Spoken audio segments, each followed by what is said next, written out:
Koja je ideja Gabrić Ćuprije? Navodno, ovdje se nekad nalazio potok, pa se nekad bio mostić i različiti tražuju pa se to postići. Moje mišljenje je da je ovo pogrešno i da ne treba da postoji. Zašto? Zapitamo se zašto ovo zaista postoji. Ako je ideja da se stvari vrate kao što su nekad bile, to je nemoguće. Zašto se krajovik potpuno izmenio od tog mitskog perioda izveštenja tradicije. Sve ove zgrade su nove, sve ovaj urbanizam je nov i ovo ovde prosto nema mesta. Gradu nije potrebno još jedna fontana. Drugi razlog je strahoviti kič u egzekuciji ove Ćuprije. Pored je spomenutih vodoskoka, tu su ova stresa, za koje ne treba trošiti reči.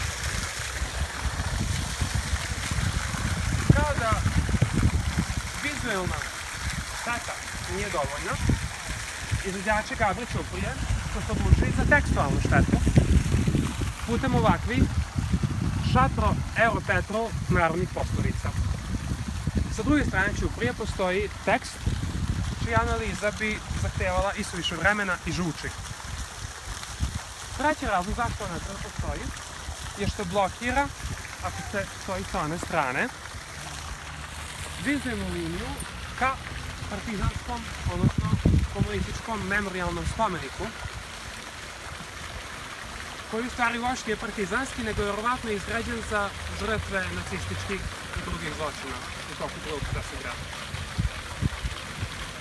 Ja ne kažem da je nasleđe komunističko memorialno svetinja, ali očigledno kada je ceo ovaj kraj koji zove Prozivka projektovan, imalo se u vidu da će to stojati jedan takav vrsta memorijala.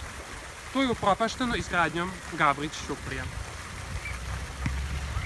S druge strane vidim da deca uživaju u njoj, pošto mogu da guraju automobilčiće niz ovu plivinu, tako da, eto, ima neke apologije ipak za Gabrić Ćupriju.